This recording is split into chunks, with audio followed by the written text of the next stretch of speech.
Currently, we are in the chapter 9, inheritance.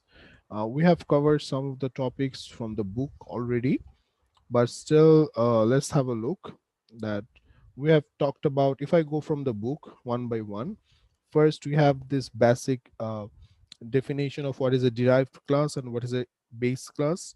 We have talked about it. After that, we have here, as you can see, an example. Okay, that example of a simple inheritance, we have a class called counter, and then from that counter class we are inheriting using public access modifier. So new class called count dn. This is a derived class. We are using public mode of inheritance, and the new class is just creating one function, operator minus minus, that's it. So then after that, in the main function, we are just creating the objects and doing some operation. So I will not go into the details, but have a look at this program. And after that, you will see that we can write the program in this way, but sometimes it becomes problematic to easily understand that what's happening in the program.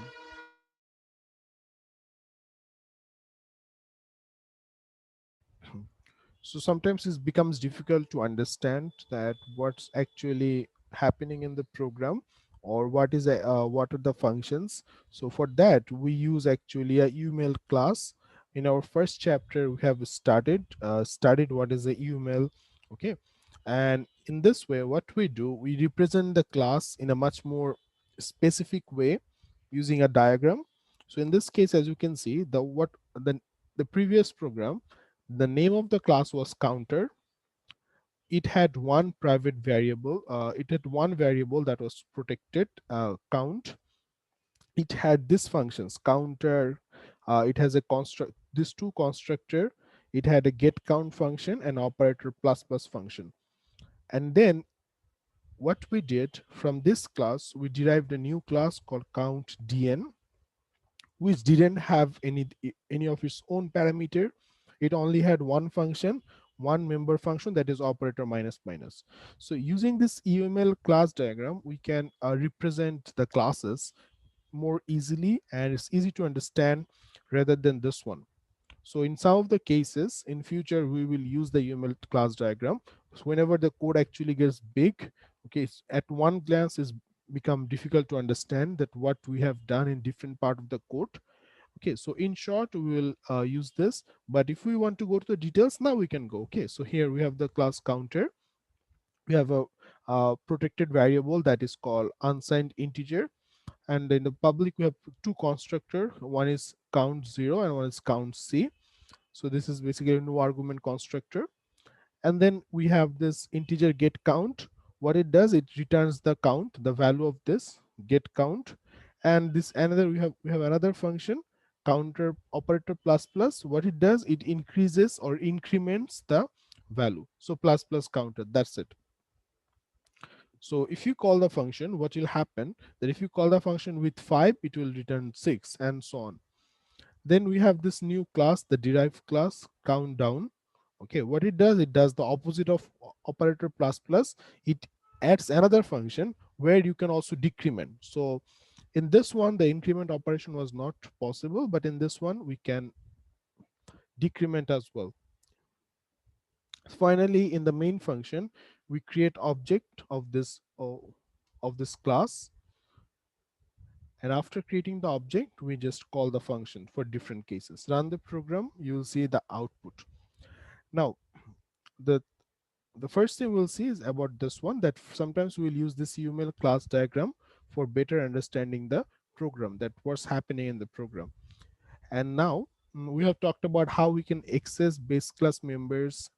So that's, I think we don't need to discuss anymore.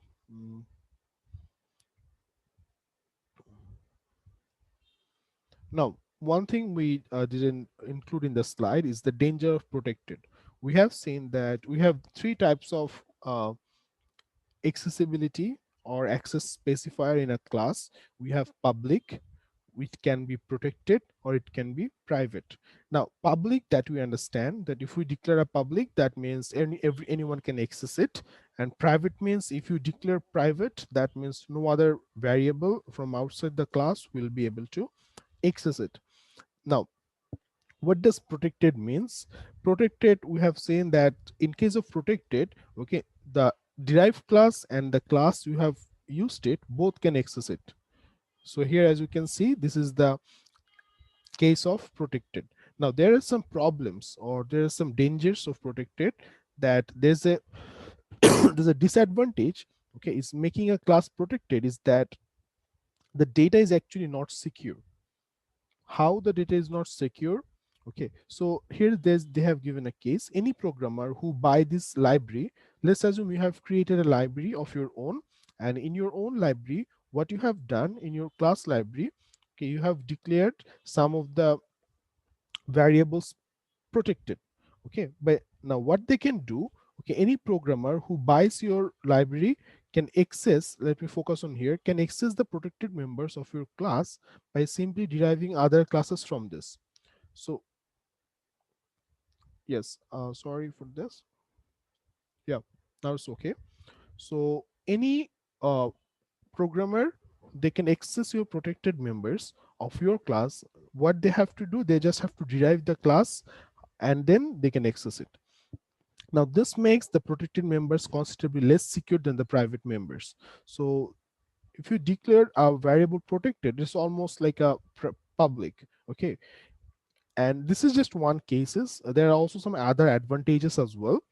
Now, so what we do to avoid this corrupted data, it's often safe to force derived classes to access data in the base class using only public function in the base class. So almost same as a uh, private variable. Using protected specifier leads to simpler programming, but that is the one very important advantage, that if there is a security issue, why we will still use protected? Because if you use protected, that actually leads to simpler programmings. So in some of the cases where the data security is not that important, okay, we can use a protected variable. And if we use a protected, what happens in that case, the program actually becomes much more simpler. But again, if there's some security issues, okay, you need to weigh the advantages of protected against the disadvantage of your program. So you have to compare between these two, that things that you want to do, okay, the two things, that the advantage and the disadvantage. So if the advantage is more, then you will go for protected. If not, you will go for private or public, depending on how. Secondly, the base class is unchanged. Even if the other classes we derive from the base class, okay, and we change the derived class, remember that we don't have any we don't make any changes in the base class. Okay, the base class will always remain unchanged. Just a minute. So we don't change the base class. Just one more point. Then what else we have? We, in case of inheritance, we will, in the next example I will show you how to override the member functions. But before that, I think we should practice one or two more inheritance. Let me pause it here. Before going to the example, let's just make sure that we're clear about this. So the question is, in a program, how can I understand when to inherit a class, or whether the inheritance should be possible or not? One simple example is that if multiple classes have same type of variables and the member function, we can inherit the class. But there is a more specific answer to that question. That is, we have a is a relationship between inheritance. So we use inheritance only if there is a relationship is present between the two classes. So in our last example in our class, what we did, we created a animal class, and from that animal class, what we did, we derived a dog class and the bird class. So as you can see, dog and bird, they are both actually animal. So dog is an animal, bird is an animal. So if there is a relationship between two classes, only then we can use inheritance. And again, a car is a vehicle, orange is a fruit, surgeon is a doctor. So in these cases, okay, so let's assume that I have given you a task that inherit this class, And then you will think, okay, so if I want to use inheritance, okay, is there any easy relationship between them? If yes, then you can use inheritance. If not, you can use you have to use separate classes. Now, initially I will tell you exactly how to use inheritance, but sometimes in a program you have to decide on your own. Let's assume that in IOBAT we are doing a student management project. Okay, now we have, in that case we need three class to store all the information. We have the student informations, we have the let's assume what, yeah, we have the employee information,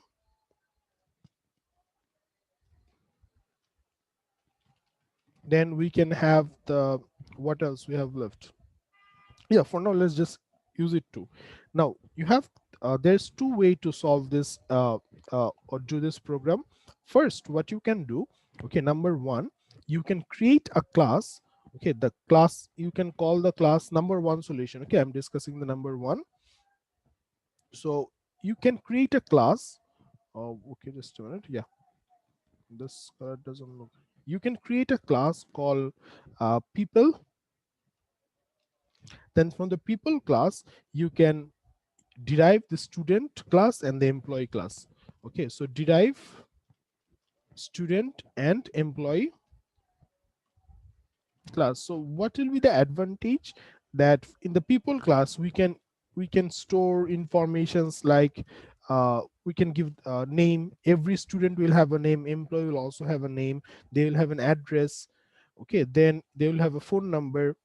Okay, so you get the idea, right? And another thing is that, is it possible to make it, yes, because we know that student is a people and employee is also a people. So this is one solution. Now let's, you see another solution where we first create the student class. We have thought, okay, let's create the student class, and from the student class what we will do, we will then derive the other classes. Okay, so let's assume we have created student class. Okay, and in the student class we have said, okay sir, in the student I will use all the information of a student. Okay, student infos. Then what you did, and I have suddenly said that we also need to implement the employee. And then you have decided, okay sir, then let's start like this. uh, Derive employee class from the student. Now the first thing is that even if sometimes you think that it's actually makes sense, but how to check that whether this is possible or not, whether we can derive an employee from the student or not. So if you check this is a relationship, okay, you will see that employee is not a student. So as employee is not a student, you cannot derive the student employee class from the student class. Neither you can derive this. Student is not an employee.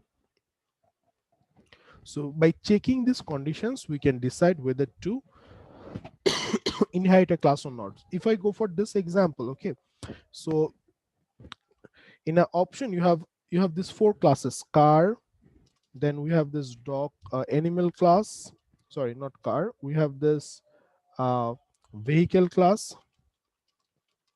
we have this fruit class, we have this doctor class, and we have this animal class. Now if I ask you that out of this four class, okay, so let's think of this. Yeah, let's assume I want to implement a student. Okay, so can I inherit any of these classes? So the answer is no, because the student is not a vehicle, student is not a fruit, student is not a doctor, is not an animal. So we cannot inherit any of these classes. If I ask you, can I inherit out of these four classes, can I use any of these classes for mango? The answer is yes, because mango is a fruit, you can inherit fruit. Can I use it for burger? The answer is no. Okay, burger is not a vehicle, burger is not a fruit, burger is not a doctor and animal. So by just doing this simple check, you can clearly understand that whether the inheritance should be used or not. Okay, so I'm just clearing this.